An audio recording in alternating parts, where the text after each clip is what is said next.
Welcome to the Patriots Pulse post-game show. I'm your host, John Sirenius, and as always, I'm joined by WEI's John Lyons, and I'm also joined by Kevin Stone.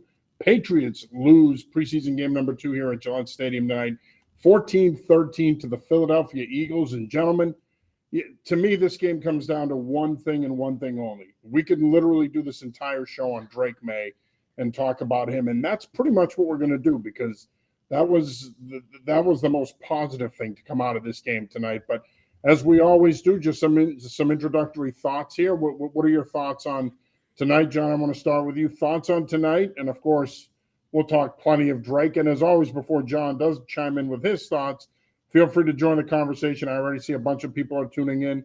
Feel free to join the conversation in the chat feature. We would love to hear from you. All right, Mr. Lyons, thoughts on tonight?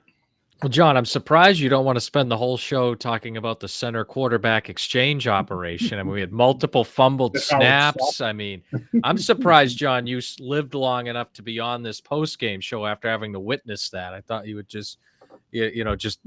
I'm an old man guy at heart, and it made me sick to my stomach. Yeah, and look, I think to your point about May, I think it was definitely the most positive May practice / game / mini camp / OTA / anything we've had since he was drafted. And that's nothing against anything he's done before. I just think, although it wasn't perfect, I thought his throw to Kayshon Boutte was high. I thought on his very first snap, he escaped the pocket a little too quickly. But overall, we saw a lot of good things. The completion to Javon Baker on that 3rd and 5 for the first down on the dig route, which, by the way, just a little side shout out here. Last week, Baker ran that same route, and he really rounded it off and ran a poor route. Tonight, it was much better. So credit to him and Tyler Hughes, the receiver coach, for working on that. But that was a really good throw. And then the deep throw that Baker dropped was an excellent throw. Baker should have had that. That would have been a big gain there. Really a hot and cold night from Baker for sure. But I thought May had some really good moments. Of course, the touchdown run. Just look, the run itself, okay, it's a couple-yard run on what looked like a read option play, but just the Patriots having the ability to do that, something they had with Cam Newton, but other than that, they haven't really had in a very long time. And even with Cam Newton, they didn't have the passing ability to go with it. So that was nice to see as well. So again, I thought it was a really, really good night overall for Drake May. Those couple little things I didn't like that he's got to improve on. I thought the fumbled snap was also his fault. So I'd give him like a B on the night because of those few mistakes. But again, I thought it was a more positive night than anything we've seen in training camp, largely because he got better protection, but also I thought he looked pretty good in his own right. Yeah, John, just to a few of your points. One, he got to rep with the first offensive line. Yeah. We hadn't seen it in training camp yet. So, excuse me, I thought that was big. To me, honestly, Drake May's post-game might have been more impressive than his actual game. Took responsibility for a lot of stuff. Really kind of, I don't want to say dwelled on the snap, but he brought it up at least 3 or 4 times and said, I need to go back and watch the film and all of that. You mentioned the throw to Baker. That's a dime. That's a 50-yard dime. He had to dive for it, but man, that's one of those throws where you've been watching and sort of waiting, and you can say, oh, there it is. I think that's a big moment for him, even though it was a drop. Just sort of the operation too. I thought he was pretty good operationally getting in and out of the huddle compared to Jacoby, frankly. Good night overall for him. I think we also got some big stuff out of the defense, particularly Keon White and Josh Uche. Now, I want to talk about Uche later on, playing as long as he did, especially when you desperately need him this year. But those two guys are going to be, you need them desperately this year. So the fact that they both got sacks and sort of showed up, I know it was Philly's second team, but I thought that was important too. And then sort of sneaky big as well was Joey Slye. We now have a real kicking competition, I think. And I didn't think we did. 2 for 2 on field goals, Case. Yeah, one of them was a 50-yarder, I think, or close to it. So a lot of positive developments. Obviously, you'd like to win, but it is what it is. It's preseason. Mayo, I don't want to say he was distraught after, but he was generally down that they lost the game. So a lot of positives to take away. Obviously, Drake is the biggest one, but I thought defensively there was some good stuff there too. Yeah, I didn't really like. Oh, this is my first loss. All right, relax. I mean, I was a head coach for 4 years. We played like absolute dog crap in our first scrimmage. I didn't go home with my head between it's a scrimmage. Like, come on. Anyhow, I had to get that in there, and I'm a big fan of Coach Mayo, but talk to me after Cincinnati. Anyhow, for me, look, with Drake May, first of all, I think it starts with Alex Van Pelt. Hat tip to him. I thought he did a terrific job in calling the game to play to his strengths. A lot of people after the game were talking about, well, he ran concepts you ran in college. That's not what it's about. Let's not focus on that because that's not what they were doing. What they were doing is they were using their own concepts and they were running stuff that he's comfortable with. And Drake talked about that after the game, about meeting with AVP and letting him know things he likes. That's what they did tonight with him. They ran some 3-step. They ran some 5-step. They moved the pocket for him. They changed his launch angle. I love that they ran empty with it, and they ran different variations of empty to where now they put the pressure on him to identify the front, identify the protection, know where his safe route is, know where his hot route is, and go there. He threw the out cut twice out of empty, but that was his safe route. That's where you want to go to get it out. So I think Alex Van Pelt did a terrific job tonight scripting this plan for him and putting him in a position where he can make throws and make plays that he's comfortable with. And the zone read for the 4-yard touchdown, they set that up. They were running weak side, inside zone. They were running duo. All of a sudden they get down there. They bring Hasty over. They run him. They flash him weak. He pulls it, runs it over to the Y side for the zone read touchdown. So, I mean, that's good stuff. That's good coaching. That's putting the kid in a position where you're capitalizing on his strengths. As far as the bad, John, I agree with you on that second snap. He took off way too soon. I mean, you got to hang in the pocket at that point. Which you talked about. We did. Power step to your right, reset the pocket, and now continue to work your progression. Instead, he looked at his initial read, may have looked at his second read, but he's like, you know what, screw this, I'm out of here. He saw some green grass and he took off. So he's got to work on that. And with young quarterbacks, that's their natural inclination, right? It's fight or flight for quarterbacks. As soon as they see an opening, they're like, let me just get out of here and make something out of nothing. It's more about, in the NFL, it's more about hanging in the pocket and making plays from the pocket. You know, there were a couple of throws there that he missed. You mentioned the booty throw. I think the other thing is, you know, Javon Baker's got to come up with that ball. I mean, that was a nice ball. He put it where he needed to, away from the defender. He let him on it. He just couldn't come up with it. That's going to come with time, though. They're young players. That's just going to come with more practice time, extra reps after practice, and working together in the offseason. They'll get that timing down. But overall, 6 of 11, 47 yards. He had 4 rushes for 15 yards in the touchdown. For me, I don't think you could have asked for a better performance from him. I think that this is, given the fact that he played a quarter and almost 2 quarters in essence, right? I don't think you could have asked for more out of him. I thought he did a really nice job, all things considered. And I think Stone brought up a good point about the fact that on that first possession, he repped with the first offensive line. Now that blows my mind because he's not practicing with those guys. Now, I don't know what they did yesterday, but when the times we've been there and you've been there and he's been there and I've been there, he hasn't repped with that first offensive line. So that to me was fascinating that they just trotted. Nick Leverett was at center, but everybody else was first unit. They trotted him out there. But overall, pretty good night for him. The other thing that I think is a key takeaway here is one of the things we saw tonight is they're going to be patient with running the football. 22 carries, 69 yards, far from gaudy numbers. But what that tells me is they're going to run the football, especially early in the year, and lean on their defense. And that's how they're going to be competitive early on.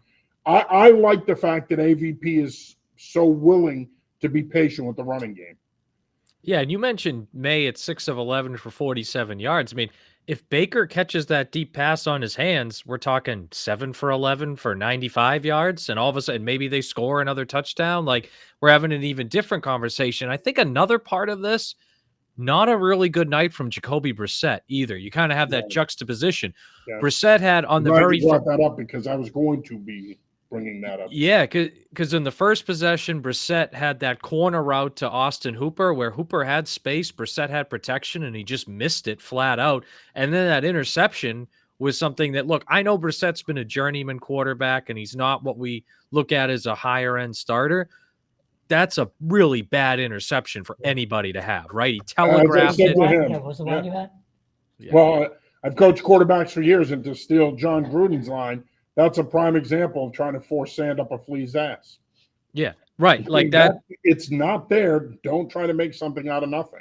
Yeah, and not only did he telegraph it, and was it a bad decision and a bad throw, it took points off the board. I mean, if you just get sacked there, you still kick a field goal, right? Eventually, so point being, like you took points. So again, look, and Brissett's the starter. I think it's going to stay that way, especially with the offensive line and left tackle situation still in flux. But again, May was better than Brissett tonight, flat out. And I think Brissett's been better in most of the practices, at least that I've seen.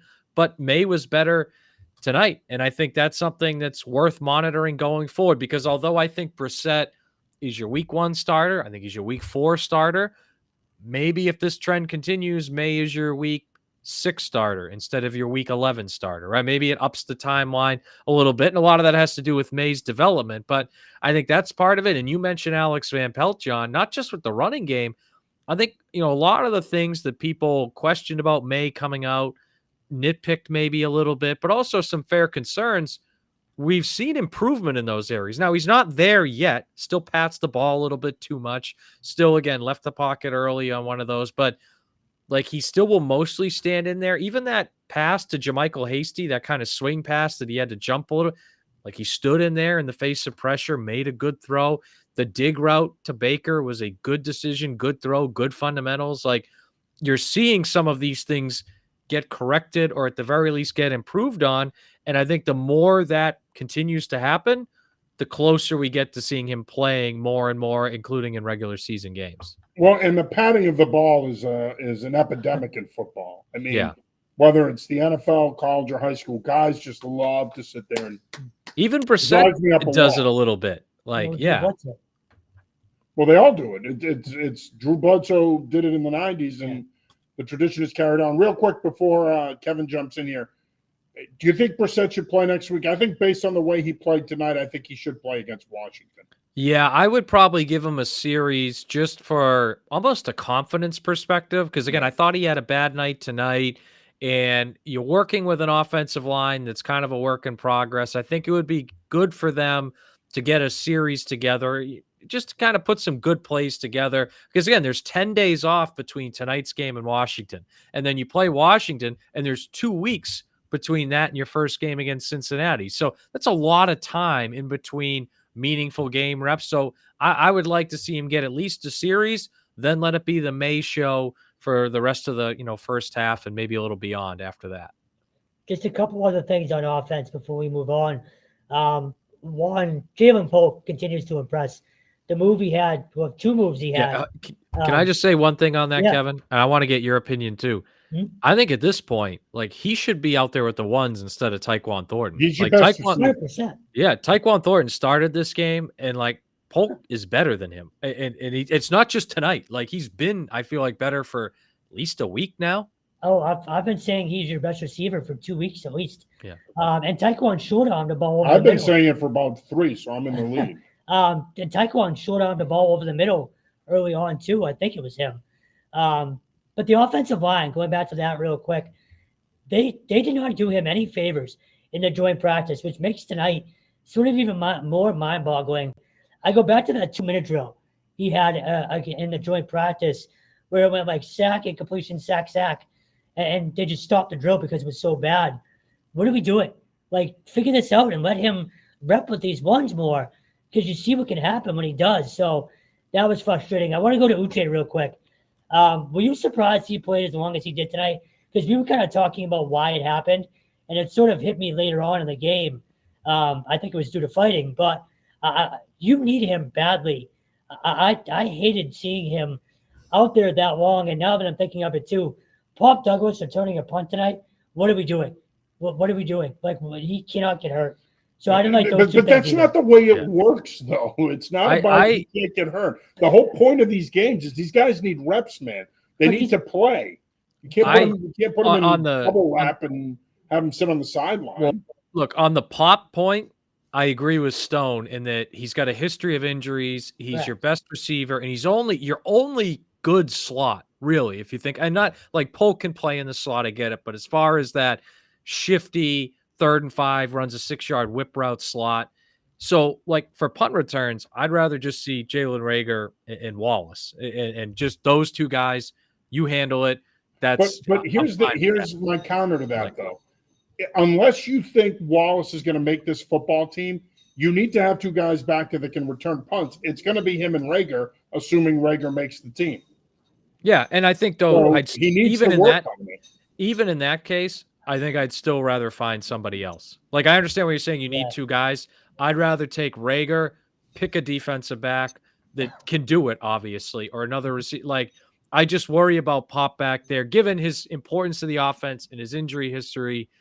There, Uche, though, look, here's the thing on Uche, and we were all there at practice. Mayo said, hey, if you fight, you're going to play the whole game if you're a starter. Well, that's one of those things, and I'm not disagreeing with, but if you say that, you got to stick to it, right? Yeah. I love that he did it. Yeah, and again, I get it, right? But if you say that, you got to stick to it. And I think, look, you trade Judon, he's your best edge defender, one of your best overall players, but Anthony Jennings is still a good edge player.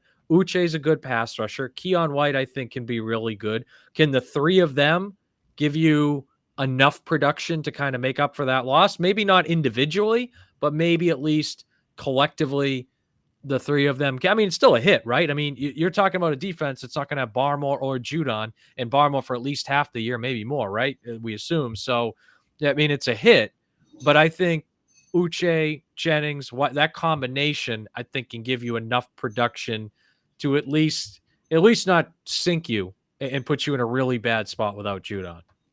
So going back to the original point on Pop, I'm all for him returning punts. I think he needs to. He's going to be one of those guys. The concern I have with him is not returning punts. My concern with him is how are they going to use him on offense?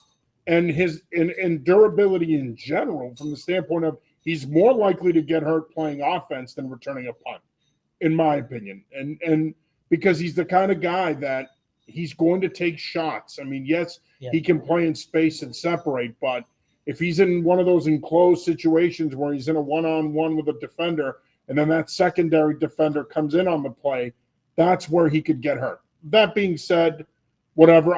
Look, they need to play. You this idea, like Philadelphia not playing their starters tonight, then why the hell did you come here?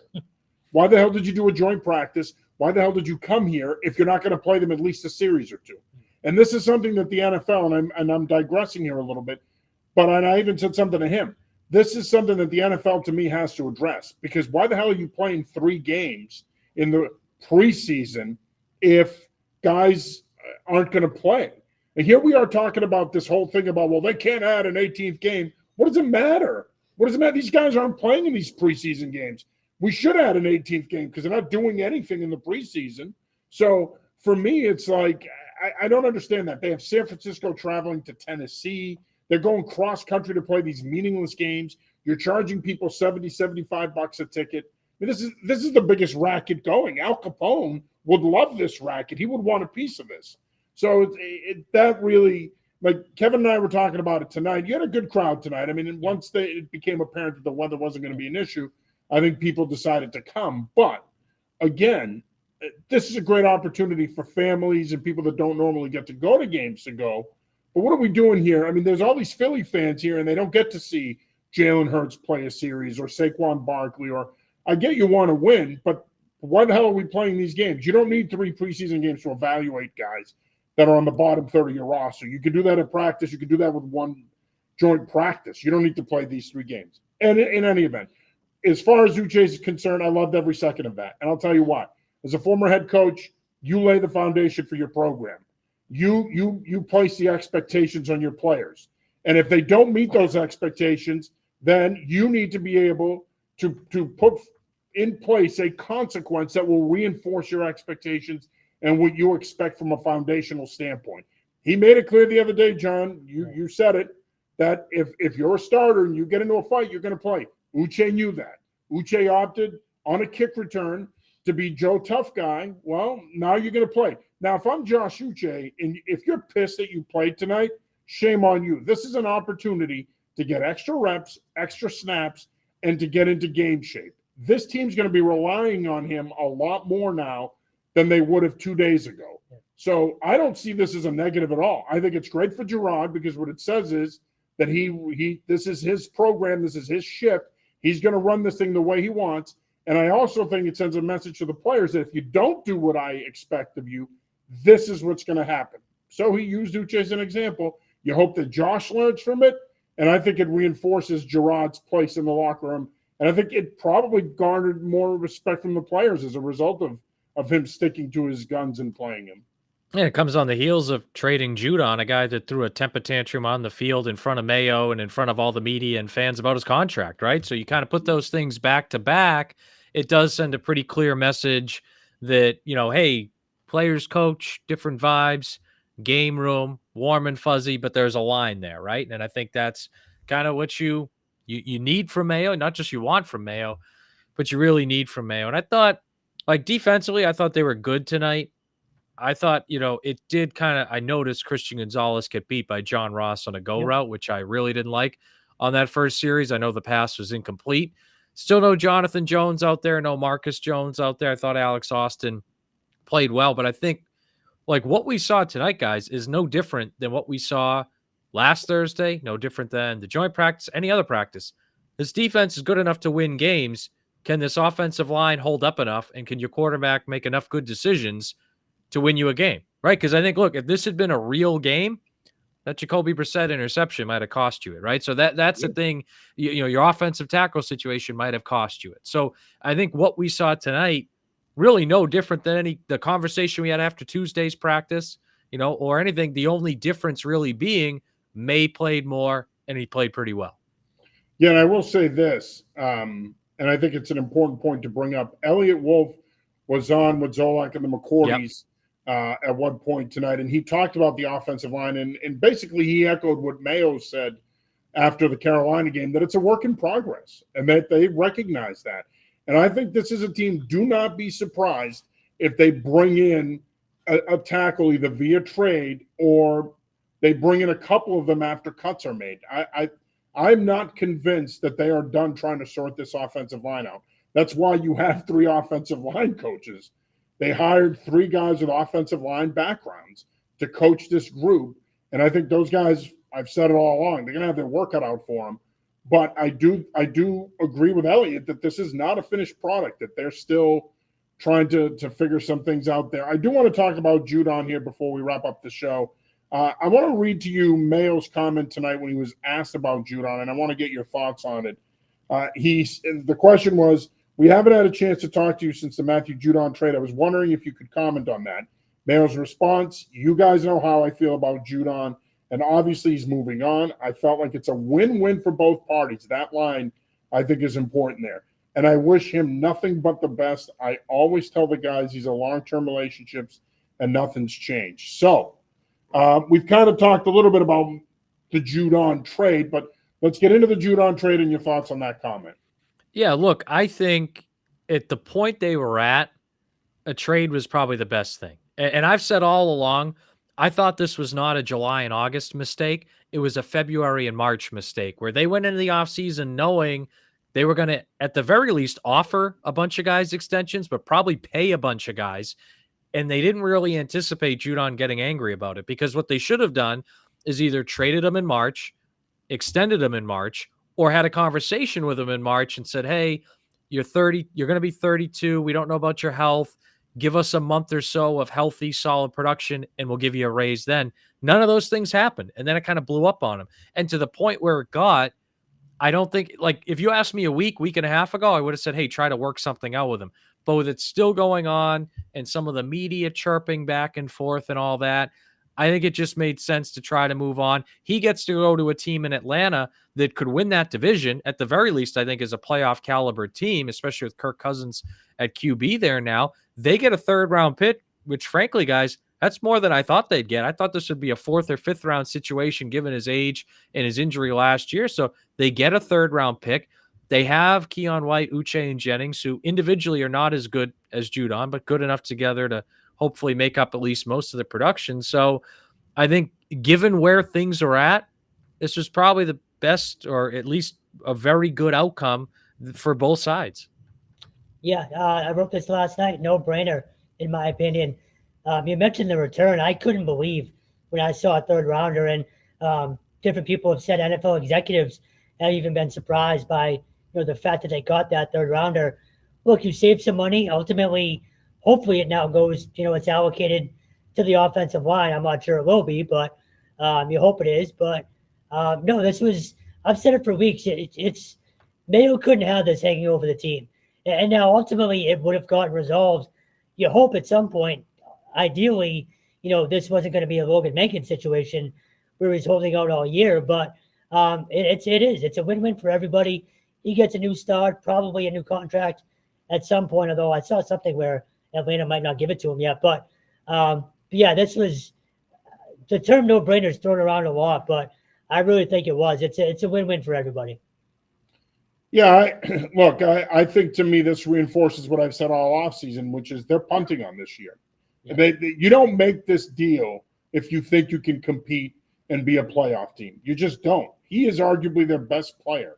You don't trade away arguably your best player for any pick if you think you can contend. Ultimately, they didn't think they can compete. They know what they are. They know that this is a bridge year. They're never going to come out and say it publicly because why would they? But at the end of the day, internally, they know where they're at. They know what kind of team they're going to be. And they decided, you know what, let's add that extra draft capital, which I think is smart. They know last year they got a 13-game sample size of playing without him. So provided they're healthy and they can get something out of the three guys you mentioned, John, then you can hold your own defensively. I think at the end of the day, what it comes down to is a lot's going to be made about the cultural piece, and Mayo can't have this. And it's your job as a head coach to manage the guys that are in your locker room. There is no you can't have this.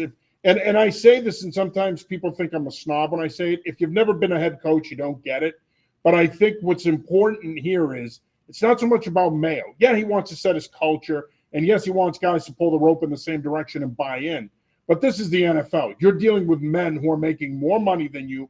And the key word that I just said is men. They're men. They're not 18 to 22-year-old college kids. They're not high schoolers. These guys are adults, and you have to treat them like adults. And I think at the end of the day, I think you bring up a great point, John. They mishandled this in the offseason. They really did. And they should have known that this was going to bubble up when they were giving out extensions left and right. They should have known that, hey, this guy's a big personality in our locker room. He has a lot of pull. He could end up being disgruntled. If he does, he could be a real problem for us. And he became that, and ultimately they had no choice but to trade him. I think at the end of the day, this trade says two things. Like I said, one, they know that they're not winning this year. This is a bridge year. It's more about next year and beyond. And two, it's about having additional resources to turn this roster over. Because one thing Elliott Wolf will do, and one thing he learned from Bill Belichick and from his father to a degree, is the value of turning the roster over. And I think that's what you're going to see here. I love the trade. I think it needed to happen for football reasons more than anything else. And I think now they're in a position next spring where you're going to have that extra draft capital. They're going to have a bunch of cap space. They could really turn this thing around quick if they play their cards right. One more thing before we wrap this up, too, that I wanted to bring up to you guys is, can people stop saying that this is 5 years of them losing now? What are you talking about? Like, this isn't just being said by fans. This is being said by people that cover the team, too. What 5 years? They've been losing for 5 years now? They made the playoffs in 2021.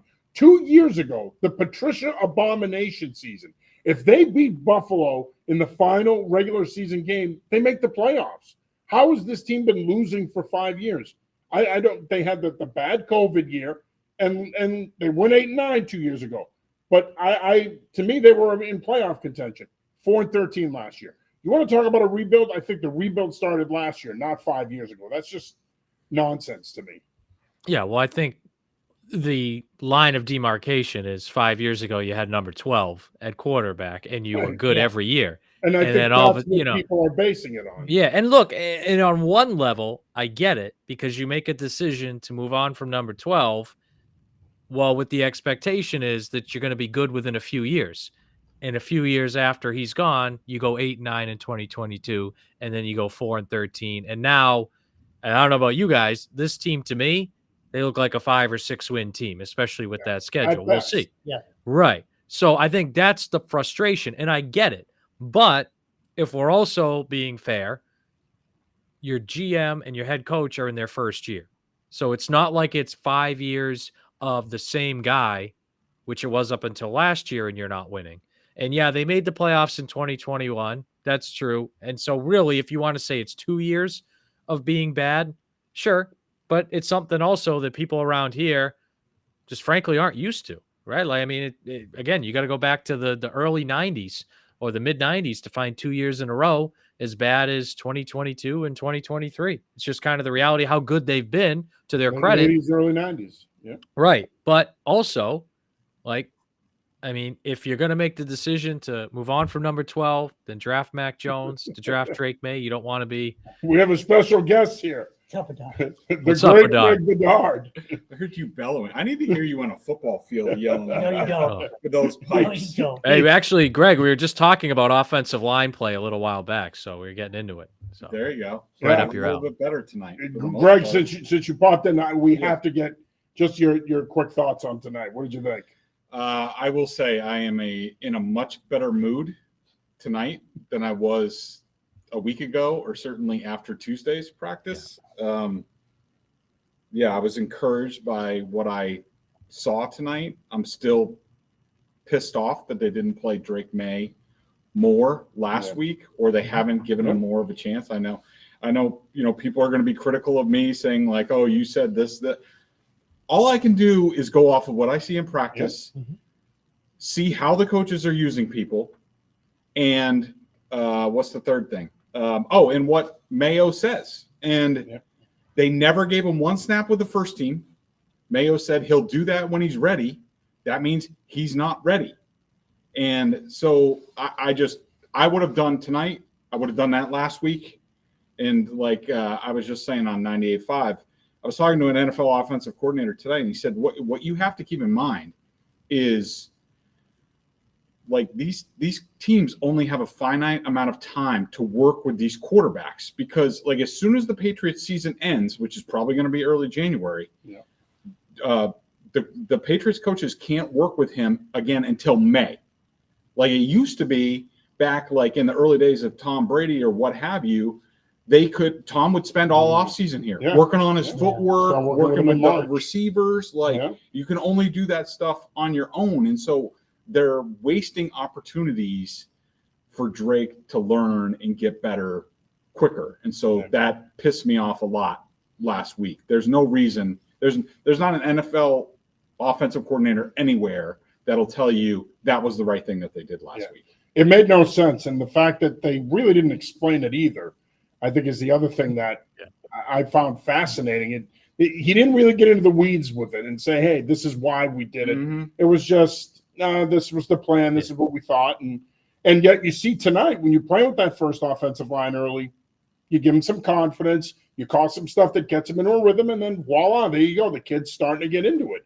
But I agree with you, Greg. This should have been last week. This week, you could have played him to a full half, and he probably would have been a step or two further along. I mean, and Gerard, to bring up the offensive line and the backup offensive line, and some people were bringing up, well, it rained. I mean, it was all the same thing tonight, pretty much. I mean, he didn't have David Andrews when he went out there, and you can make the case the defensive front they went against last week was not as talented as this one, even without Jalen Carter or Jordan Davis, right? Like playing tonight, you can make that case. And it's funny though, like we're at the joint practice the other day. May doesn't get any snaps with that first unit offensive line. Didn't get any, obviously, last week.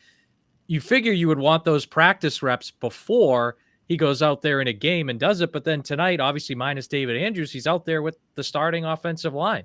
So I found it interesting that it feels like the first time they've decided to do that with him was in a game scenario against again, not full starters, but a pretty talented defense. So I found that interesting. And then for them to give him the leash they gave him, like to throw that dig route to Baker and then to throw the deep shot to Baker, but also have the kind of jump pass, if you will, to Hasty. They kind of gave him several different things to do in his progressions, which I found. So it just felt like, again, they've been handling him so carefully all spring, all summer, which fine, whatever. If that's what you want to do, if that's what's best, you have a battle line, I get it.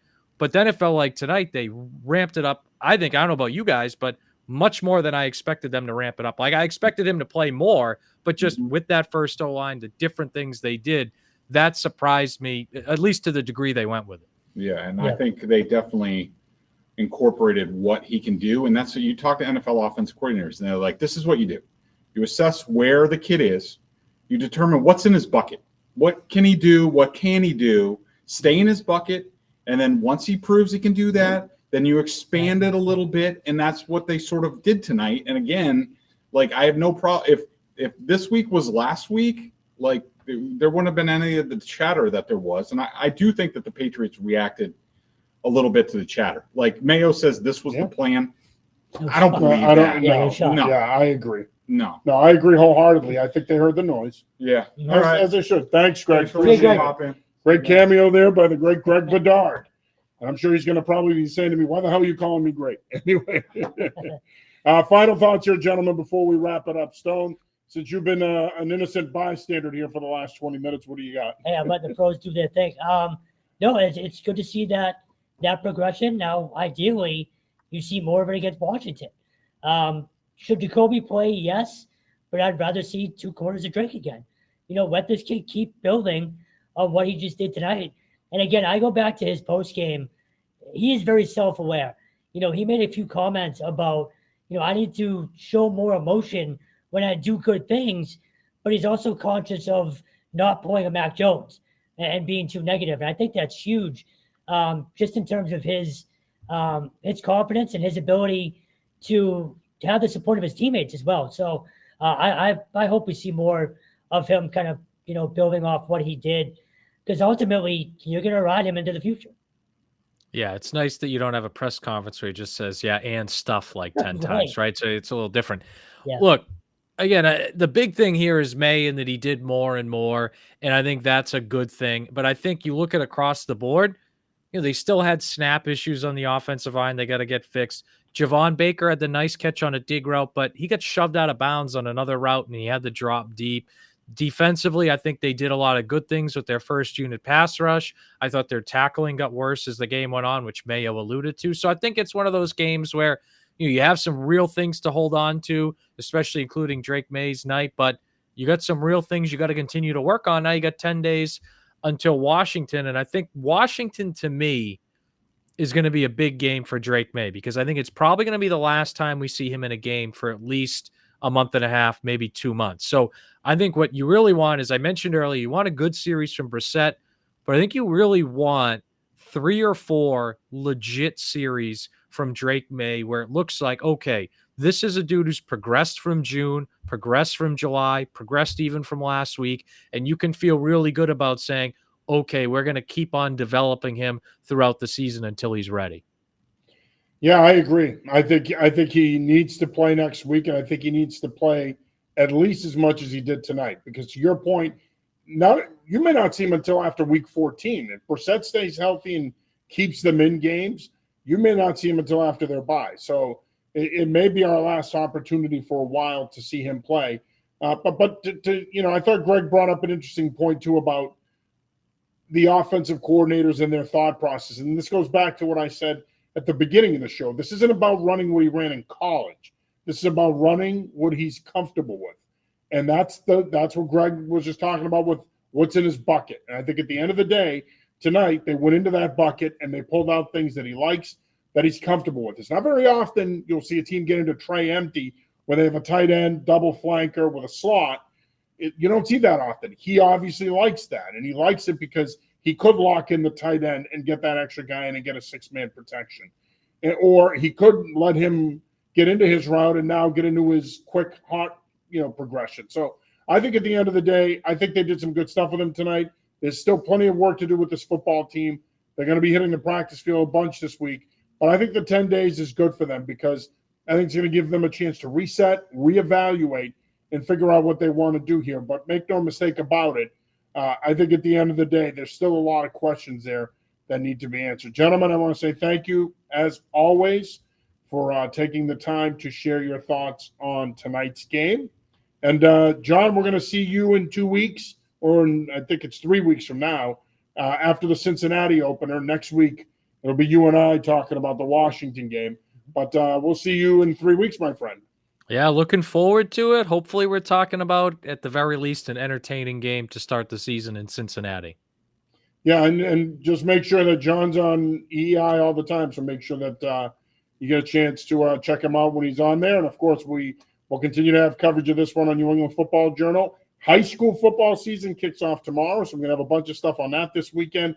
And college football, man, it's a couple weeks away from opening weekend. It's crazy, but it's fast approaching. But that will do it for this episode of the Patriots Pulse postgame show. For John Lyons and Kevin Stone, I'm John Sirenius. We'll talk to you next time. Peace. See you.